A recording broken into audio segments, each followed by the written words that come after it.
एक और अति लोकप्रिय जातक कथा है, वो भी ये मान करके कि भगवान बुद्ध का बंदर की योनि में पुराना जन्म है। उस कहानी का नाम है महाकपि जातक। 407 नंबर की कहानी है और उसमें बंदरों का राजा बोधिसत्व अपनी प्रजा के हर सदस्य का जीवन बच जाए इसके लिए अपने शरीर का भी त्याग कर देता है, अपना प्राण न्यौछावर कर देता है।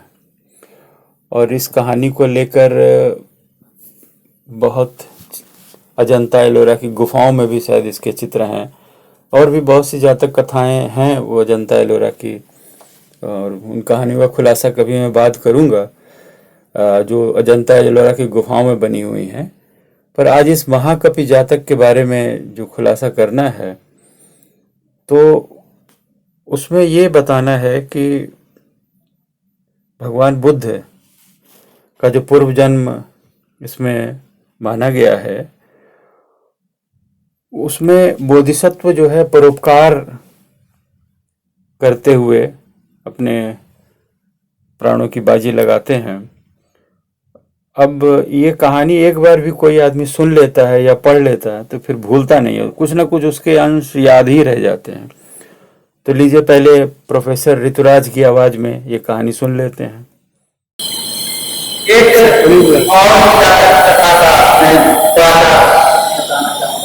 एक जातक का नाम बोधिसत्व बंदरों के राजा। वो पेड़ पर रहते हैं, उसके फल बहुत मीठे हैं। किसी तरह से राजा को पता लग जाता है कि वहां पर बहुत अच्छे मीठे मीठे फल। राजा अपनी सेना लेकर आक्रमण कर देता है, इन बंदरों को मारा कर सारे फल। जब राजा आक्रमण करता है तो अब जो बोधिसत्व के रूप में बोधिसत्व के रूप में है, बंदरों का राजा है, वो सारे बंदरों को बचाने की कोशिश करते हैं। कैसे? वो पेड़ की टहनी को ऐसे झुका देते हैं इस पार से उस पार ताकि बंदर उछल उछल के भाग। लेकिन टहनी में झुकने में थोड़ा सा पोर्शन खाली रहता है तो बानर राज जो है अपने शरीर को उसमें लगा एक तरफ कर दिया, पैर से फैला दिया और जहां पर गैप हो गया उस गैप को पर अपना शरीर लगा दिया और एक एक बंदर उसके शरीर से होते हुए बाहर। अंत में वो पूरा आंख हो जाते हैं, गिर जाते हैं, बेहोश हो जाते हैं, राजा की पकड़ में आ जाते हैं। राजा पूछता है तुमने ऐसा क्यों किया? बोला कि हम बंदरों के राजा हैं और राजा का यही दायित्व है कि एक एक जनता की ओर निगरानी रखे, एक एक जनता की ओर उसकी सेवा करे और एक एक जनता को के प्राणों को पहले मानते अपने से। इस तरह का सीख उन्होंने दिया। इस तरह की ज्यादा वर्णन है। अब देखते हैं इसका मूल रूप क्या है।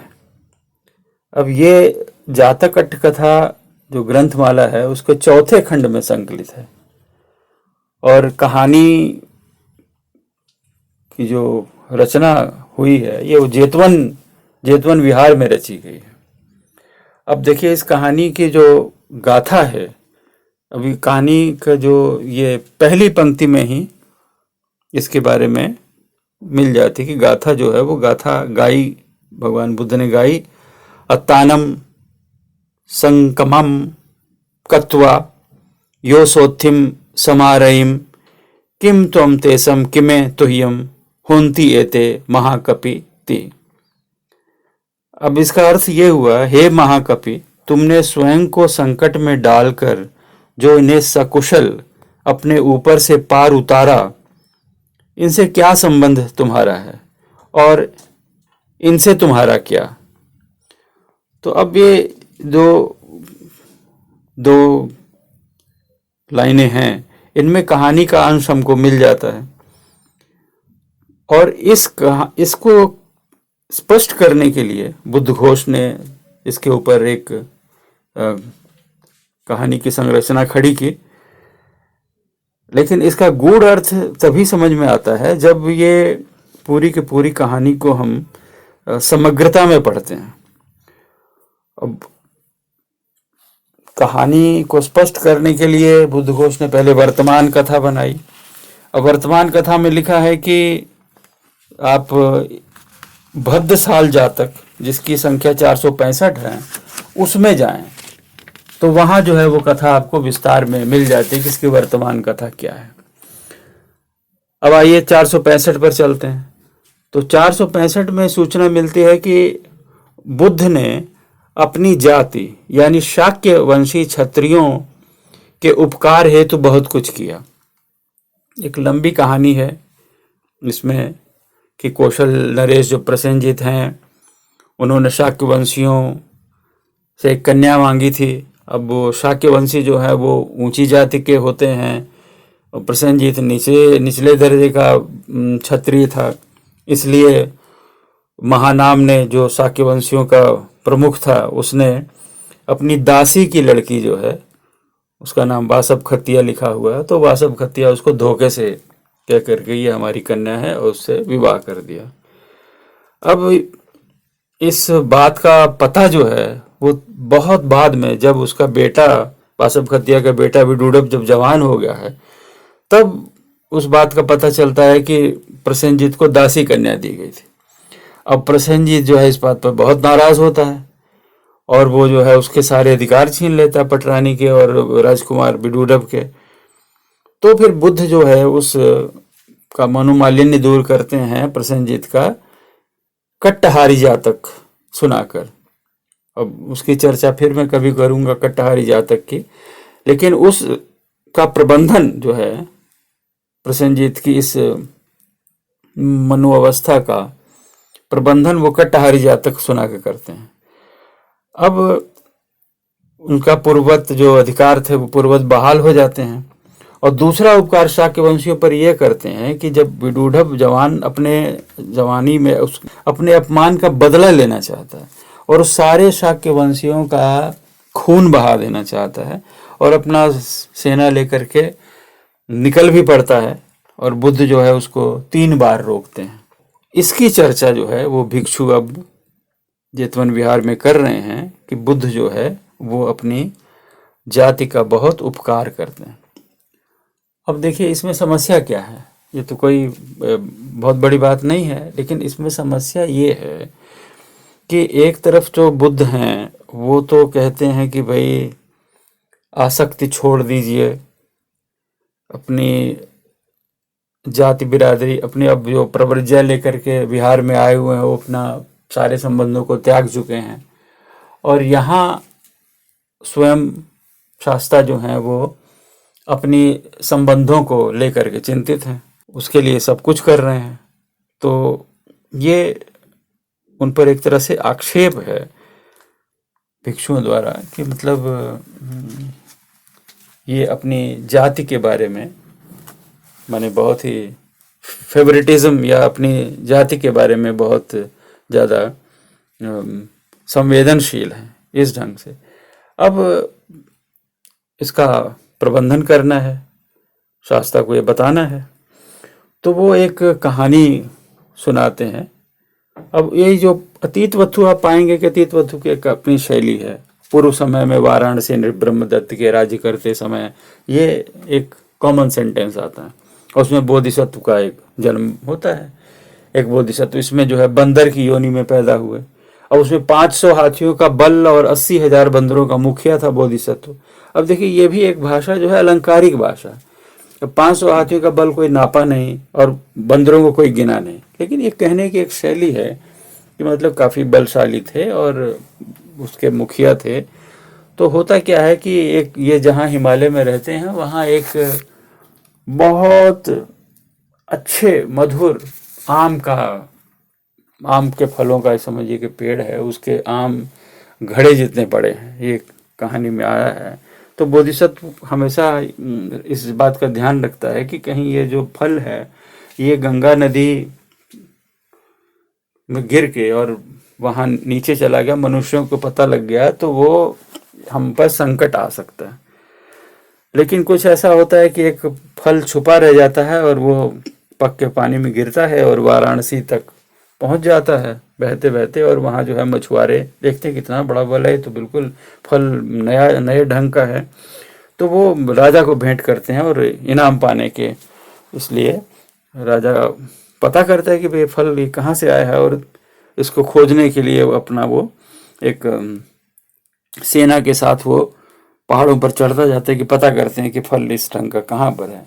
और तो चलते चलते वो लोग वहाँ पहुँच जाते हैं, तो वहाँ देखते हैं कि वो आम का वृक्ष है, उस पर बहुत ज़बरदस्त इस आकार के फल हैं।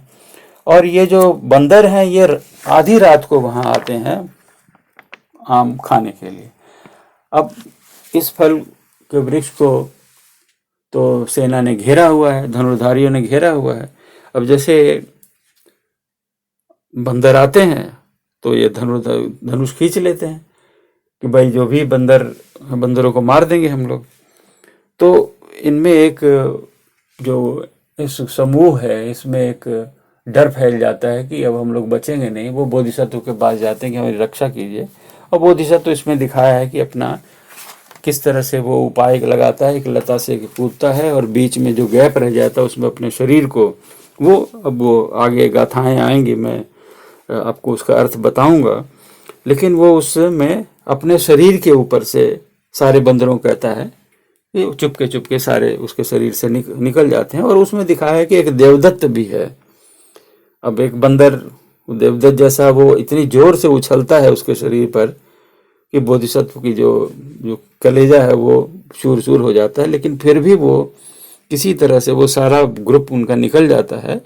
और नीचे से जो वाराणसी नरेश है वो देख रहा है कि ये जो बंदर है ये अपने शरीर को मतलब इन लोगों के लिए आहुति दे दी है, तो बहुत सावधानी से उसको उतरवाता है, उसकी मरहम पट्टी करता है और उससे पूछता है। अब ये जो पूछने वाली जो गाथा है ये शुरू में जो मैंने सुनाई आपको, यहाँ से वो कथा शुरू होती है कि ये तुम्हारे कौन होते हैं। तो इनका जो उत्तर है ये 6 गाथाओं में है। मैं वो पाली की गाथाएं नहीं सुना रहा हूँ, आपको इसका अर्थ बताता हूँ। कहता है, हे राजन, तुमसे भयभीत उन शोकाकुलों का मैं राजा हूँ, मैं उनका ईश्वर हूँ, मैं गण का नायक हूँ। मैंने 100 धनुष भर छलांग मारकर दूसरी ओर दृढ़तापूर्वक लता को बांधा और हवा से खंडित हुए बादल की भांति उड़कर वृक्ष की ओर लौटा, लेकिन पहुंच न सकने के कारण मैंने हाथ से शाखा पकड़ी।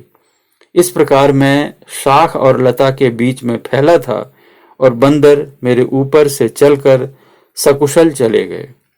इसलिए मुझे न यह बंधन कष्ट देता है और न मरना ही कष्ट देगा, क्योंकि मैंने जिन पर राज्य किया मैं उनके सुख का कारण हुआ। हे राजन, यह तुम्हारे लिए दृष्टांत है, इसे सुन।